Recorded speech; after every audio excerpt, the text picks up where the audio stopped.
Well, hello there. I'm Deborah Price. I'm the CEO and founder of the Money Coaching Institute, and this is Conversations About Money. So, welcome everyone. I'd like to introduce one of my favorite people in Australia.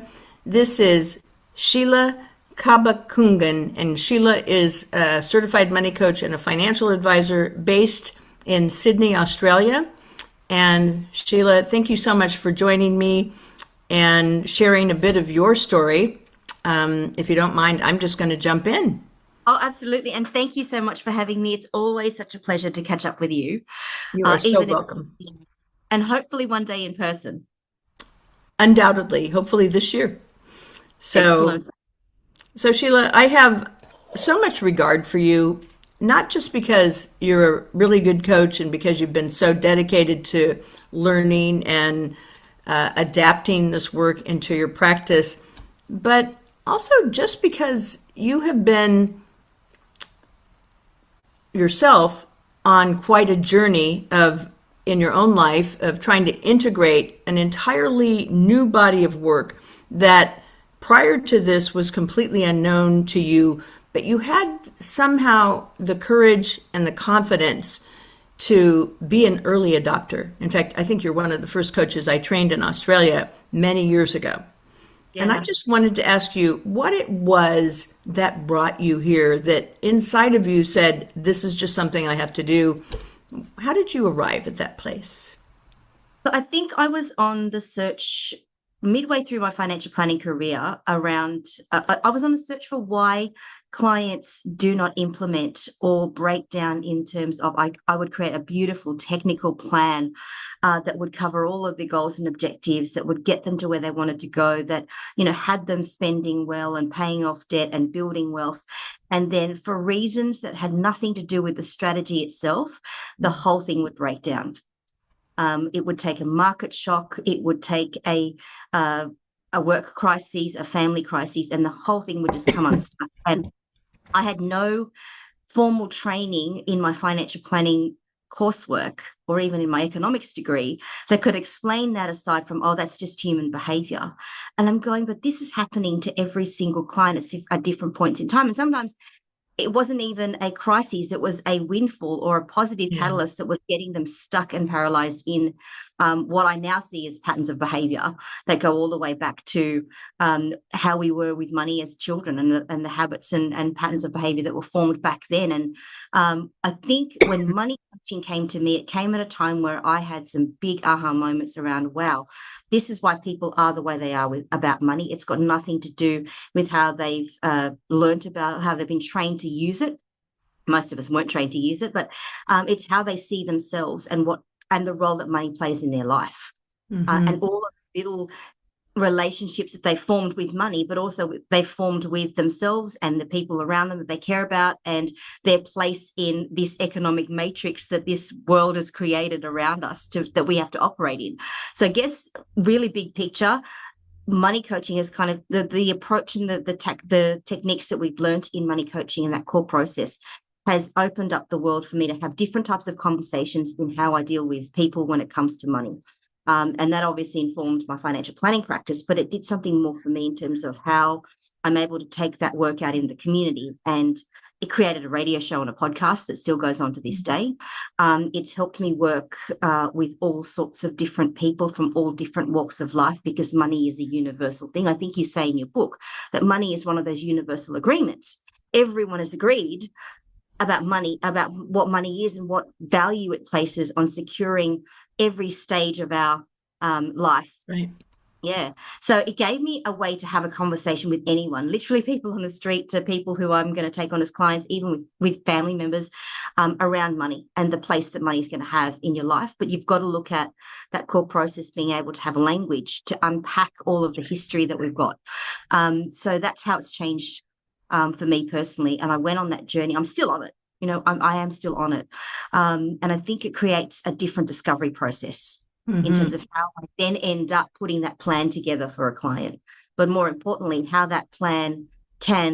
we can hold true to that plan if it is a issue around patterns of behavior and how that will Absolutely. either empower or disempower decision making. Yeah.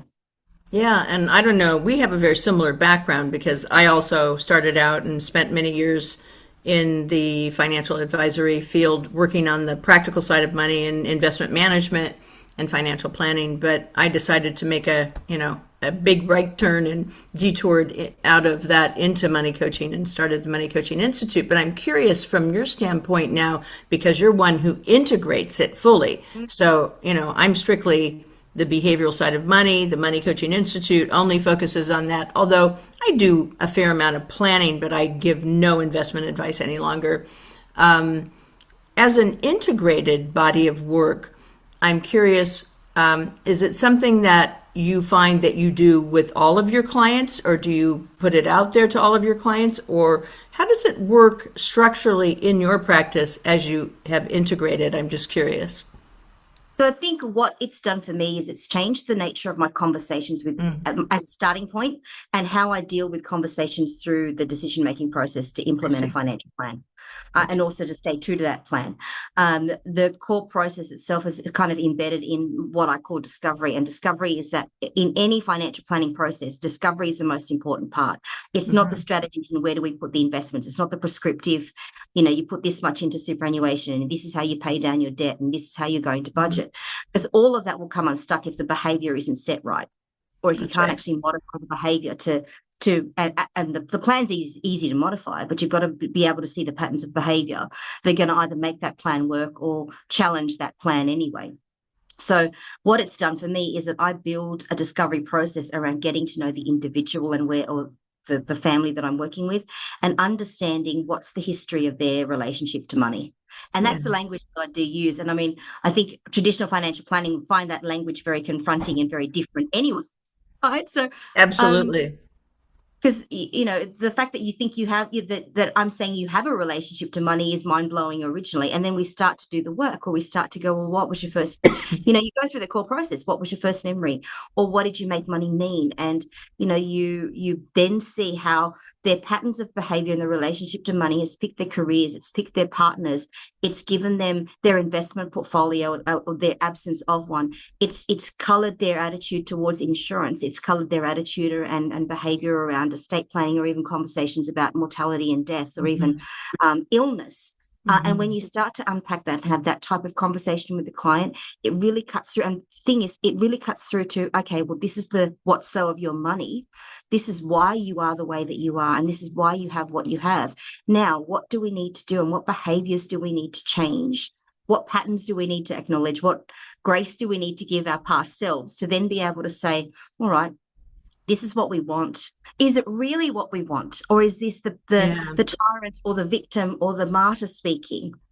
Like, I that's want to right. get warrior and magician. And I know we're just sort of going into riffing off about the different money archetypes here, But but that's that's good.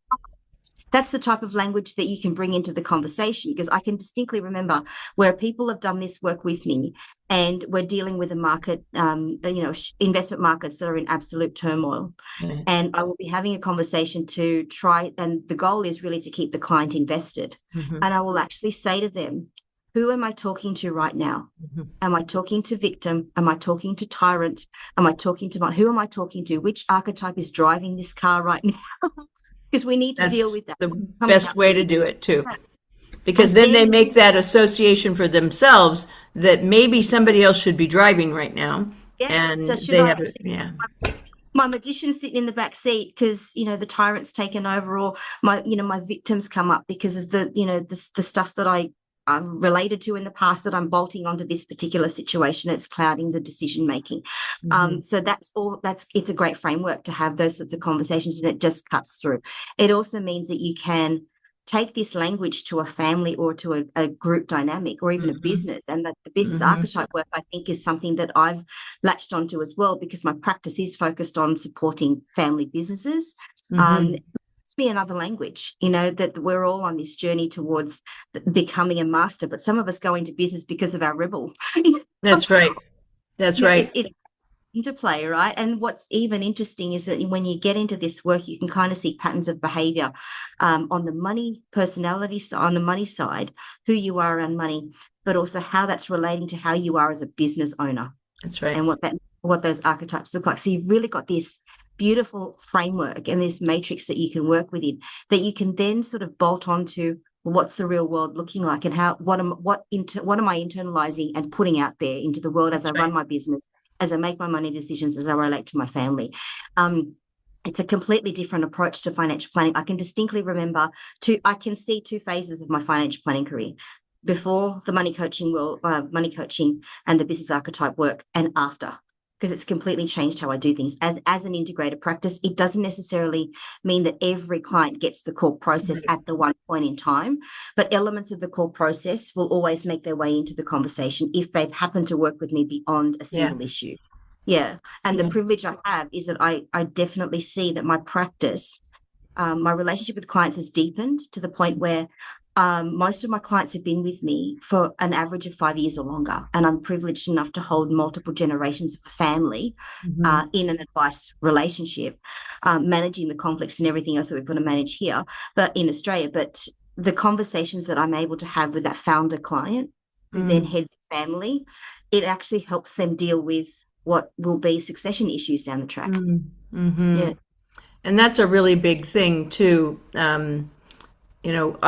I do family wealth coaching, and primarily the family wealth coaching model. I don't know if you're aware of that or not, but if I come to Australia, I'll probably be training a cadre of that, or a cohort. But that work is really similar in that, what we see is that the generation who makes the money really holds tight and wants to make sure that whoever inherits it from then on actually makes use of that money and does what the person wants. But unfortunately, along the way, because of what transpires in the family system, which we know all about from the traditional money coaching, individual process, is that a lot goes wrong. And by the time that the person who holds the wealth is starting to decline, and they're looking at how are they going to deal with the legacy and the inheritance, things are often starting to fall apart and families start being fractured, right? So have you run into that, sort of the fractured family dynamic as a result of money, and bringing money coaching to the table to talk about that? Because I find, I love to tell my clients, we want to leave a legacy of love and money. If you just leave money, you've lost something. Yeah. And there's definitely, our demographics show that we are in for the biggest intergenerational wealth transfer. Yeah, over that's worldwide. 15 years, and it is a worldwide thing, because obviously there were certain things that happened in the history of the world that led to a lot of babies being born at a certain time, and they're all, the mortality is going to start hitting them and the wealth will start transferring. It's rearing its head around conversations here in Australia, particularly around housing affordability and inheritance impatience, and then the extreme of that is the elder financial abuse. And what I'm finding is that the money coaching work and the core processes that I've already embedded in place with those clients that are into handing that wealth down, we're able to, in a sense, preempt a lot of what will be conflict down the track. So speaking with a particular client at the moment who's been with me for a while and has elements of the money coaching process going all the way through, and my relationship with her is she's able to have brave conversations with her family members around how this wealth is going to have to be stewarded down the line. So it's this concept of, I inherited this from your grandfather. He's nothing. I've built this. I've added my own stamp and flavor to it, but I never lost sight of the fact that this was for the bloodline. Now, I don't necessarily have to tell you absolutely everything that's there, but you will get little slices to be able to get a feel for the fact that you are coming into a legacy, and that your part of this legacy will be to ensure that my great-grandchildren will have something. Will still remember the bloodline and will still be true to the bloodline. And it's an interesting conversation to have. And it's certainly, when I go back to my traditional financial planning training, which is, going on 30 years ago now, it did not prepare me for 30 years, really? That's fantastic. It didn't prepare me for any of this, but it's also a testament to the fact that I think financial planners, particularly in Australia, are on this pathway to becoming to continuing professional development. But in service of our client, we will do almost anything to ensure that we are able to provide the advice and in the areas that they need advice on, or to build the teams around them to be able to advise our client and to do the best for our client. And that's probably where money coaching, if I put it to that, that's where money coaching found me, and I found it, how I've integrated it into the process of discovery, and also in how I maintain client relationships. But it's also in how I then take my work of financial capability, which is beyond literacy for me. I think, you can read it, if you're not capable enough to actually empower, like to act on everything that you read, then that's where the disconnect is. So the knowledge is power only if it's turned into actions and becomes wisdom, right? What it's done for me is it's enabled me to take financial capability work out there and talk about, yes, budgeting tools and compounding interest and, the capacity that you have to set goals. But the money coaching framework gives you the ability to say, well, all right, you can't really set a goal if it's going to mean that you're going to have to behave differently. It's going to have to change your behavior. But if you can't even accept the behavior that got you there in the first place, we're not going to be able to create something new or cultivate a new personality. Yeah. Or a new archetype driving in the seat. So that's where the work kind of comes in as well. Yeah. And I'm curious whether or not, I have seen, I have men and women clients, but by far more women come to money coaching than men. And by far more women come to be trained as money coaches than men. And that used to make me sad, but now I think it may just be, there may be a bit of a gender bias associated with our work from the standpoint that because it is fairly deep and we have very rich and meaningful in-depth conversations with people at a level that the financial services industry is not accustomed to. And, many men that I've talked to, initially, especially, CMCs who get trained, they're just going, man, I'm not sure I can ever have that conversation with one of my female clients. And I'm going, so, what is that about really? Because truthfully, if you ask any question from a place of compassion and non-judgment with a place of curiosity, I've never had a client say, don't ever ask me a question like that again, or I'm not going to answer that question. I've literally never, ever had that happen in all the years I've been doing this. So, I'm just curious from your standpoint, especially since the wealth transfer is going to end up in the hands of far more women than men, if that isn't just another reason to have more money coaching, because women respond to money coaching tremendously favorably. Oh. It's way better for them than traditional financial planning process. And I hear this from one woman after the other. Yeah. And I think that, you hit it on the head when you said compassion, understanding, and also non-judgment and curiosity. Mm-hmm. I think that if that actually is the criteria to be a great conversation partner in a money coaching conversation, then the sooner we remove a gender bias, the better, because there are definitely compassionate men. But I think what happens is women are gravitating to this work because it just makes sense, because it helps you clear all the mess that's already going on. Yeah. So it allows a space to get messy, but also to deal effectively with what the mess represents and what it looks like. And I also think that the industry may have accidentally, especially, brokerage firms, by becoming far more transactional than relational, that gets bred into the system. And I hear a lot of, financial advisors saying, look, I just don't have the time to do this kind of work with my clients. Yeah. The amount of time you spend with a client is enormous. Some of them want to do it, but they say they don't have the time because they need to do the business, and there's only so much time to go around. So it sounds like you would agree then that money coaching is really important for people who are in the middle of that wealth transfer, because they're going to take this conversation in at a deeper level, and it informs them in terms of their decision making, which then the chances of those people, women and men, because certainly men will be inheritors as well, the chances of them maintaining that wealth instead of the historical research shows that the wealth is lost by the third generation. And that is 100% behavioral. Yeah, it is behavioral. And 100% behavioral. The financial planning definitely in Australia, but I would also say where it's embedded itself in and around the rest of the world, has ceased to become transactional. it is relational, and it's relationships built over time. So basically, at the end of the day, all I can bill for is time and expertise. Mm. The expertise is in understanding my client well enough to then be able to build a team of advisors around them to help ground and create money decisions that are going to work towards achieving their objectives. Yeah, that's beautifully said. And You should be quoted on that. well, I'm glad you recorded it because I couldn't.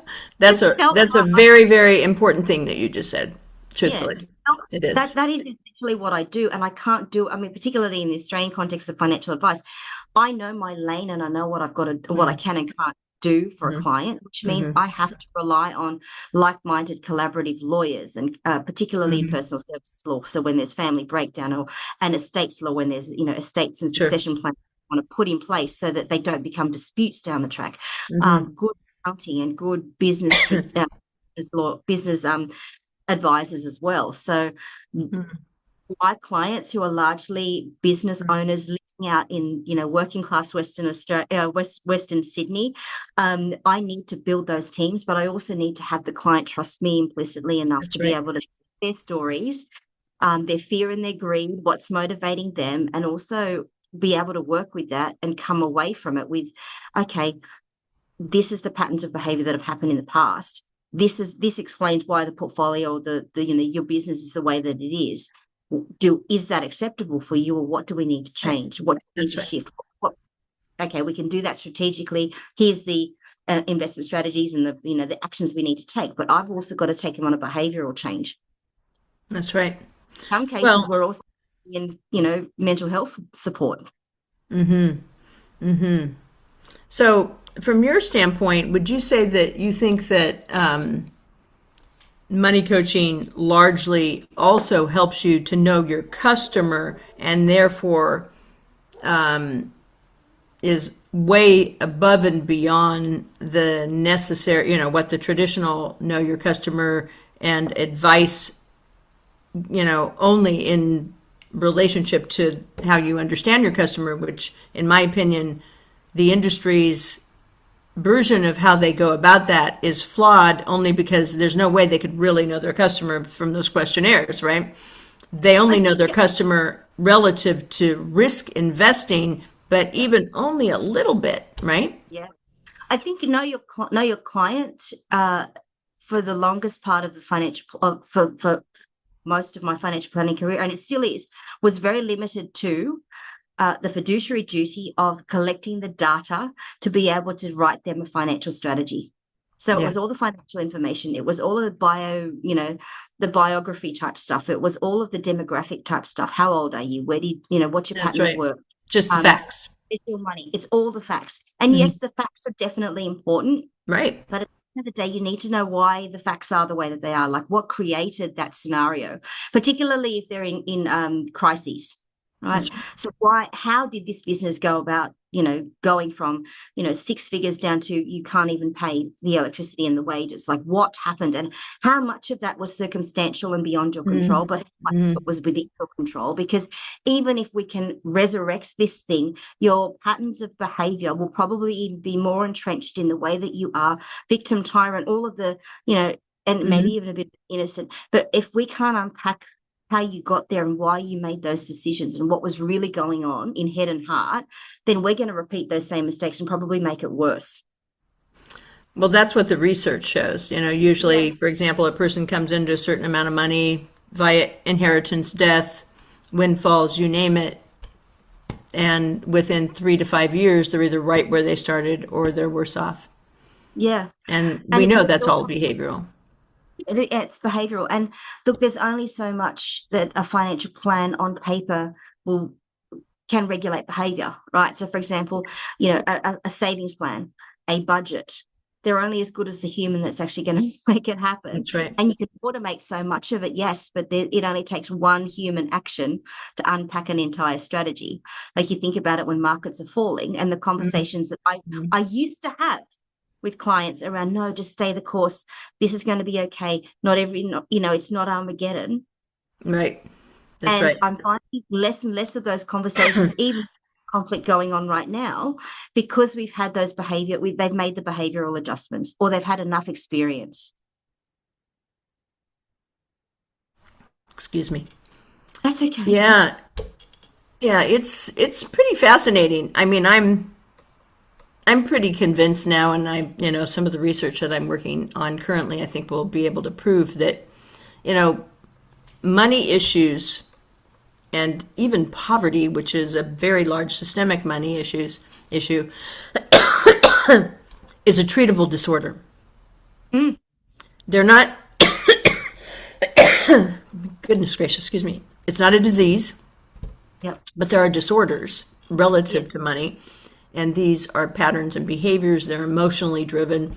And once we understand them, we have the capacity to give, especially, the prescriptive aspect of money coaching is the steps that we take to help people transform those behaviors, right? Excuse me. So it's a treatable condition or disorder, and that it's one that the vast majority of people in the world have. Yeah, So definitely. to some degree, like some people just have avoidant stuff in their disordered thinking and way of being, and some people really have multiple dynamics going on simultaneously. But the idea, excuse me,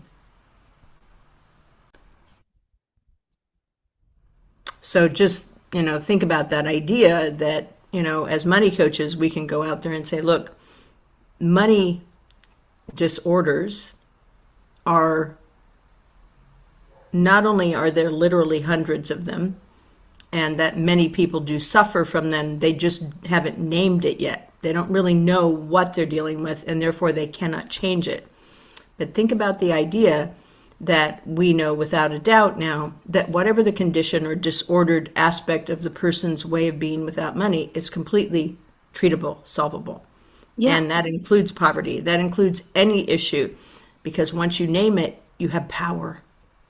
Yeah, Right? and I think that's And what you the have archetypes knowledge. do. That is exactly what the archetypes do. They put a name to a behavior or a pattern. That's right. And when you have that language and you have that available to you, you can deal with it. But Yeah. you can't deal with it when you can't even speak it or you can't even share what's going on for you enough to be able to be aware of it. Yeah. So Yeah. I love that you actually, witness and say, so who am I in the conversation with now? Yeah. Because that's when they have to go inside and check in and go, oh, I see that maybe my fool is showing up right now and I am Yeah, wanting to be absolutely. impulsive or whatever Yes. the case may be. Yeah, I'm And chasing my shiny toy, and even in my podcast, I actually bring this language to it. When you look at something like shopping on a tight budget, and in Australia, you actually have to our grocers have to put down there the unit price of an item, so you can mm. really tell if a special is really a special. And what I say is, all right, a warrior and a magician will go into a supermarket knowing how much money they've got, and will go and find the food that's got the lowest unit pricing and be completely blind to the specials. I would say a fool and an innocent will probably just go straight for the specials and not actually go that extra layer down to look at the unit pricing, because sometimes just because it's on sale doesn't mean it's the most affordable. That's right.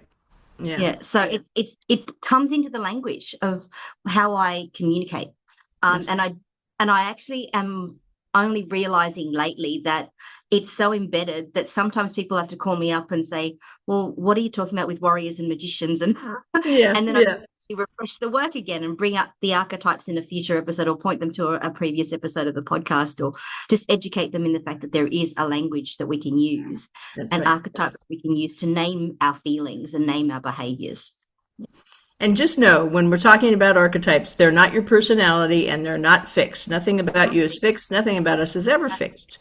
We're Yeah, very absolutely. powerfully capable of changing anything. Yeah, you're no one thing, right? There are so That's many right. aspects of who you are.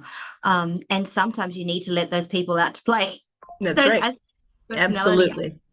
because they could Absolutely. make the best decision for you at the time that you need the decision made. That's Yeah, right. so it's an interesting conversation. And again, it's coming out of curiosity, but also compassion and understanding for the person that's in front of you that you're trying to um, live their best life, is at the end of the day what we're trying to do as Yeah. a financial advisor. So I know I want to be mindful of your time here today, Sheila. I would love it if you wouldn't mind sharing a little bit about yourself in terms of your business, the name, your email. How can people reach you? I really would like people to know that you're an incredible resource, and you also work globally as well, right? You don't just have clients in Australia. Yeah, so my clients have actually spread. I mean, I think Australians wander. So Yeah. my clients literally are in all four corners of the world, primarily because their financial strategies have taken them that way or their work has taken them that way. I am a certified financial advisor. I'm also an elected director of the Financial Advice Association. So we represent the majority of financial advisors operating in Australia under our financial services licensing regime. You can find me on LinkedIn under Sheila Cabacungan. My practice is called Wealth Forum, and I would say my money and financial capability brand is called Money Maven. So that's the radio show and the podcast and a lot of the community work that I do around financial capability education. But thank you so much for giving me Oh, this space. wonderful. Thank It's you so always such a much. privilege to Yeah. be, and I will create it out there, the possibility of us being on the same bit of land together, whether that's in Australia or if I have to get on a plane and go to America, I might even do that. Let's do Well, that. you are always welcome. So just know Yeah. that you But I always would have a love to have place. you out. I think it's been more than a decade since you came out. So I know I the know. Australian I'm money coach. overdue. I'm overdue, undoubtedly. But I Yeah. truly am hoping to get out there this year. So Oh, that would be we may just fantastic. be meeting yet this year in person. Oh, Even though I fantastic. feel like I've known you, like you said, you've taken my class 2 or 3 times already, so Yeah. we're well familiar, and I have a great appreciation for you. So thank you so much for just your work, your commitment, and all that you're doing in Australia to help further this work and this mission for us coaches in the world. So I appreciate And it with so that notice, much. I also want to acknowledge you because you Thank have you. built a global community of people who are dedicated to this way of looking at money and life. And it is a global community because I see the Facebook groups and how Yeah. you work with LinkedIn on LinkedIn and this beautiful community of coaches all around the world that just support each other. And I'm so privileged to be part of that space as well. So thank you for the work that you do. And it's been multiple decades of this dedication, and you're still going. And I can't wait to It's see what's amazing. in. That part's really amazing. So, yep. Yeah, That's what yeah, I can't. happens when you have a passion, you just keep going, no Well, matter what happens. the commitment and a calling. That's Yeah. definitely why you're around. And the next phase of your work is going to be brilliant as well. I think it's going to be very needed as we, go into these uncertain times as they are. Yeah. Yeah. Well, Thank you. let us pray that a lot of that works itself out sooner than later. And Yeah. so I wish you well. Let's absolutely be in touch soon. And thank you so much for your time and all of your efforts. So, No worries. Thank you so all right. much. Take care. Bye-bye. This is the end of Conversations About Money. I'm Deborah Price. We'll see you next week. Bye-bye. Thank you so